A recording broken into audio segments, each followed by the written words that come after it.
Anong nangyari sa'yo, sir? Ano, sir, itong balikat ko na dati kasi nag-dislocate.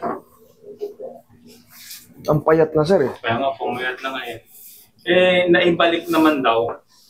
Kaso bakit ganun masakit pa? Masakit pa rin. Sir, may patid ng ano nito, sir. May patid ng ano nito. Mga ligaments sa tendon, sir. Oo. Naibalik. Oo, naibalik. Kaso hindi na-shoot ng maayos. Hindi na siya na maayos. Kailan niya na-dislocate? Mga 2 buwan na rin po.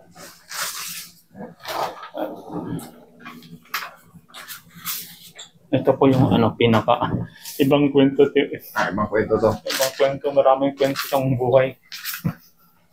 Nasaan yung pinaka-negative? No dislocation. Oo, yung nung nagpaano ako. Hindi, nasaan yung ano? Ito. Yan po. Yan Ayan, po yung... Sir, Bago lang po kung yan. nangyari sa inyo, sir, ito. Ito na yung mahirap. Ito na yung pinakamasakit sa katotohanan. Tandaan nyo, hindi ganyan kalayo dapat ang ano. Paano nangyari ba sa'yo, sir? Bumahing lang ako. Noon? Oo, noon. Bumahing ako. Tapos, yun, naramdaman ko na, hindi ko na magalaw to. Talagang parang paralyzed na yung pagkaano ko eh. Yun nga. Tapos, binalik. Oo, binalik. Sino nagbalik? Doon po sa amin sa Pangasinan ko. Huwag yung babanggitin yung pangalan, yung manghihilot doon. Base kasi dyan ha, ang layo ng ano na yan. Dapat yan, ganito, makikita yung sa x-ray. Halos dikit. Kita mo.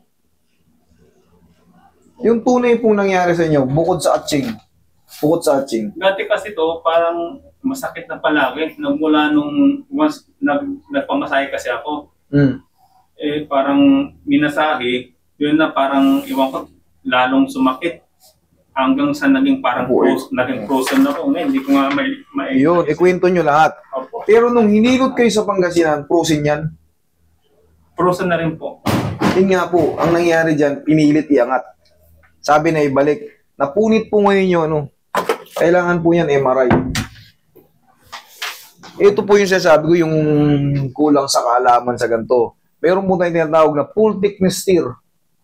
Yun na po yun. Kasi sa atching lang, oo, magrarajit yung ano, yung parang may yung impingement. Pag atching mo, parang may ground yun, masakit. Oo, yun, nagrang nga ako eh. Parang ganun yun. Parang din sa lower back yun. Pero yan, kung frozen yan noon, tapos hinilot, pinilit iangat, meron po tayong tinatawag na mga partial tear, full thickness tear. Ngayon, ang nipis na nung ano mo, sir. Ikita mo, ang laking katawan mo, ang laki nung ano mo. Dito, ang laki ng muscle mo. Ngayon, wala na nga po, malambot na nga. Correct. Parang wala na nga. Tapos, ang nagka-problema pa niyan, sir, tuyo.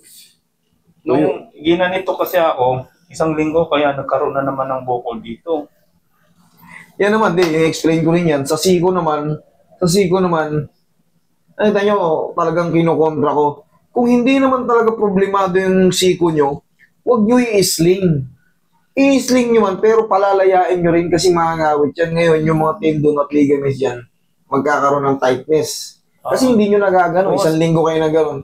Nakalak yan ngayon. Pag binalik mo naman ngayon yan, sakit. Ang sakit naman suppose, talagang wala naman talaga siyang, problem. Pero siyempre, 1 linggo kang nakaganyan eh. 1 linggo kung itali yung tuhod mo nang nakaganto lang, sasakit yung dito mo.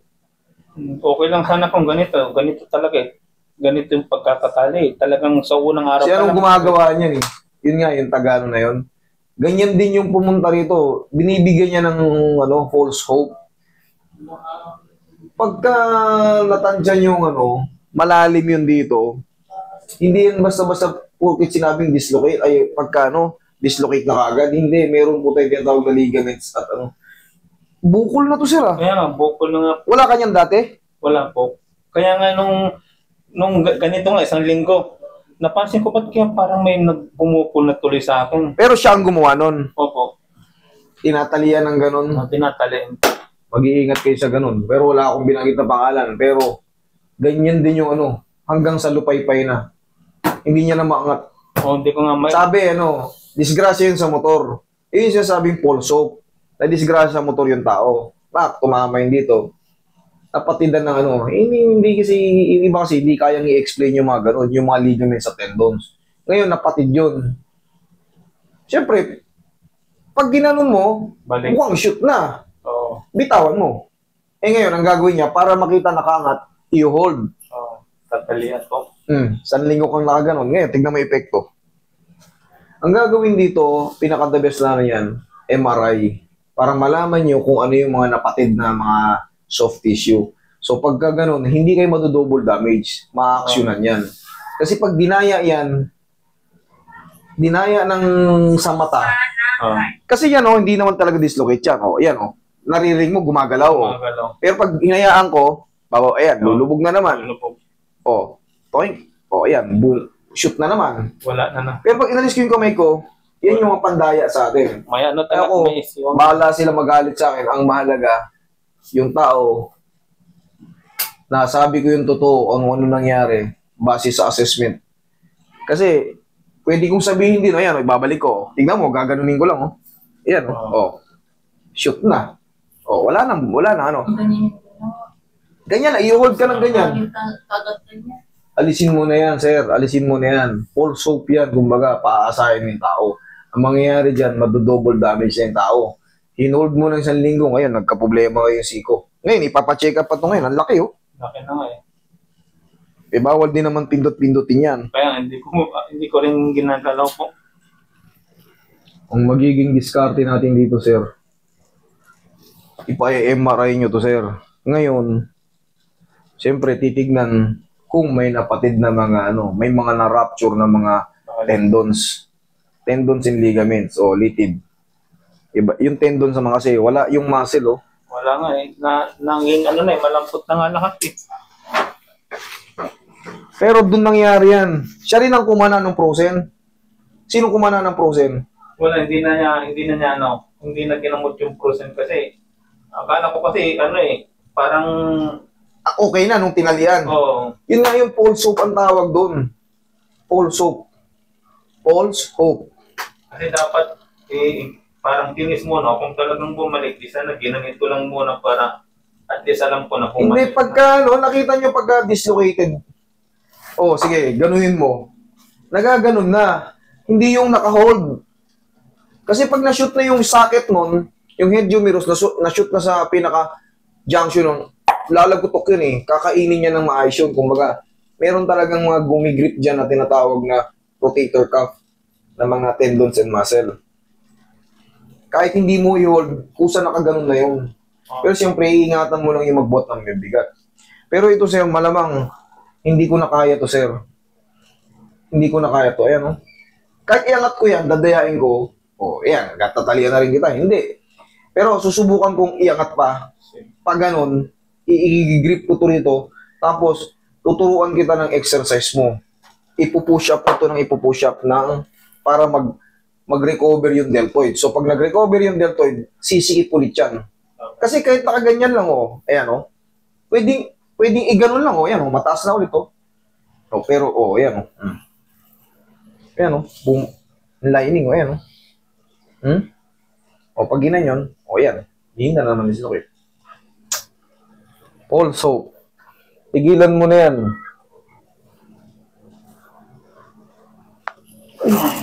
Sarap.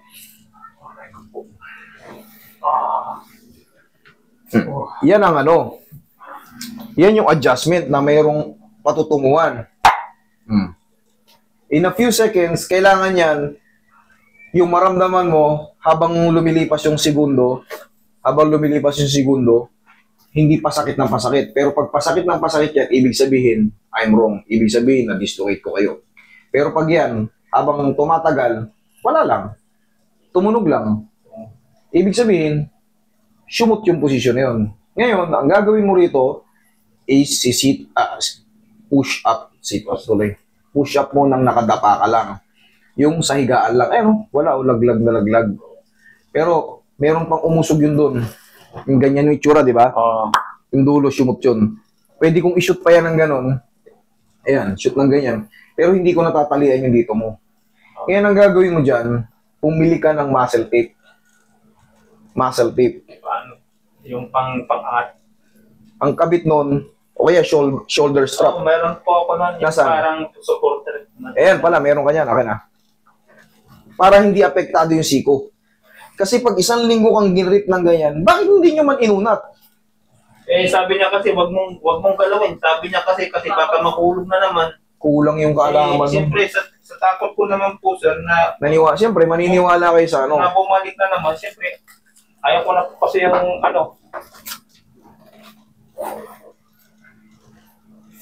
Dami mo nang nadisgrasya. Kaya ayaw nun magpa-video eh. Ayaw magpa-video nun. Tao na yun.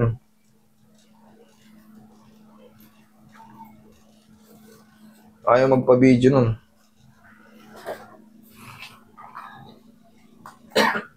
Alam mo kung bakit ayaw magpa-video? Hindi siya sigurado sa ginagawa niya. Yun ang totoo. Hindi siya sigurado sa ginagawa niya.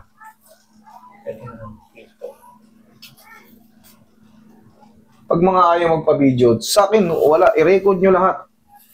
Lahat ng ginagawa ko. Kaya nga, hindi ko rin na nagpapag-video kasi. Sa akin, hindi. Walang bawal dito. I-record nyo lahat ng ginagawa ko. Yung sinabi ko, ang mahalaga, wala akong binabanggit na pangalan.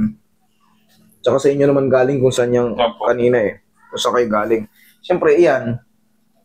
Hindi apektado yung siko mo. Mangyayari niyan, sir. Ganito ang push-up mo, sir. Para bumalik yung deltoid muscle mo. Pero sana, makapagpa-MRI kayo para malaman natin yung damage. Ganyan, no? Kahit paano, ganyan lang muna kayo. Padapa lang, sir. Nakayuko lang, tupi.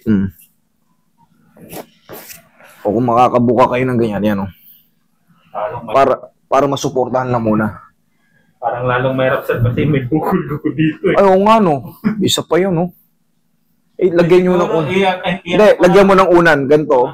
Ganto muna. Ganto muna ang posisyon. Ganyan, no? Yung kanan lang muna. Sige nga, ganto ka. Ganyan, no? Ang mahalaga, mapagod siya. Para magkaroon ng muscle, mag-build yung muscle. Na may ganito, sir. Na may ganyan. Subukan mo muna. Kahit mga palima-limang. Mahirap, sir, kasi may ano rin ako dito. May lower back? May anak ko dyan kasi may o nga pala, may ano pala kayo, may belt pa pala kayo. May compression kasi, ay ano ba yan? Disc compression. Ano? Tawag nun yung, hindi siya ano, yung tawag na fracture yun, compression